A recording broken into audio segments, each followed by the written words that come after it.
crabs you catch. Any of them tasty? They are. So we have quite a few different species of crab. We mostly catch Jonah crabs or stone crabs. For the most part, we try to avoid these guys. Try to stay in clean areas. You get up around some dirty bottom and you do catch crabs. So we'll bring a few home. We're going to show you how to... We're going to bring them home and we're going to show you how to cook them up. They're really good. I told my son I was bringing him home some crabs and he said, no, I want lobsters. We're bringing some lobsters home too. We'll show you how to have a little seafood cookout.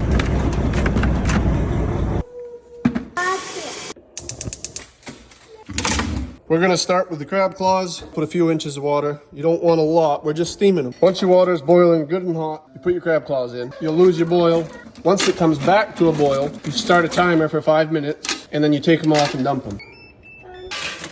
We're going to start the lobsters. So only about 1 inch water in the bottom. And we're going to steam them for about 14-ish minutes. Maybe check them a little sooner and see if they're done. Now to pick the crab claws. The soft ones obviously are easier to pick. These hard ones are harder to pick. But the soft ones, you just fold the knuckles against themselves. You can eat it right off the cartilage. This is some of the best. So good. I don't know why I don't eat these more. These are one of my favorites. I don't know why we don't have a better market for them than we do. They are delicious. You take a cracker, so right in here, and then you can pull the whole thing right out, and you can eat it right off. It's really good.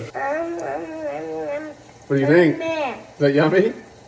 If you're picking it to make something else with, you just slide it off with your fingers, chuck it in a bowl, and we're gonna make some crab meat rolls with them in just a minute. Is that yummy? To check them, you just give their antenna a little pull, and if they come off easily, that means they're done. They'll be bright red all the way through. There'll be no dark spots on their bodies. You separate the tail and the claws from the body. Just grab the claws, fold them down, rip the tail off.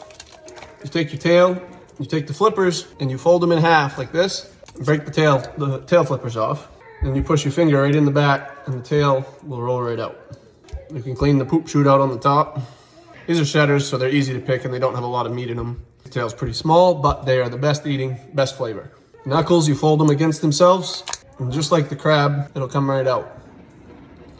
You take the thumb, especially on these soft ones, you can't really do it in the hard shell.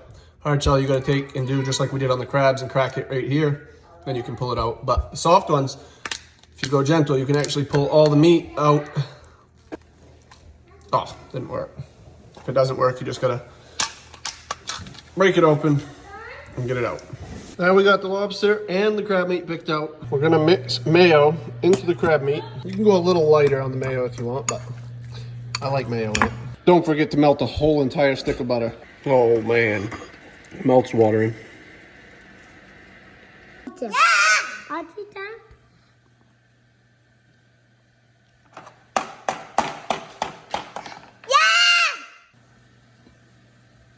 Don't know why I don't eat these more, but these are my favorite. I haven't had them in years. So thank you for the comment. Thank you for reminding me about them.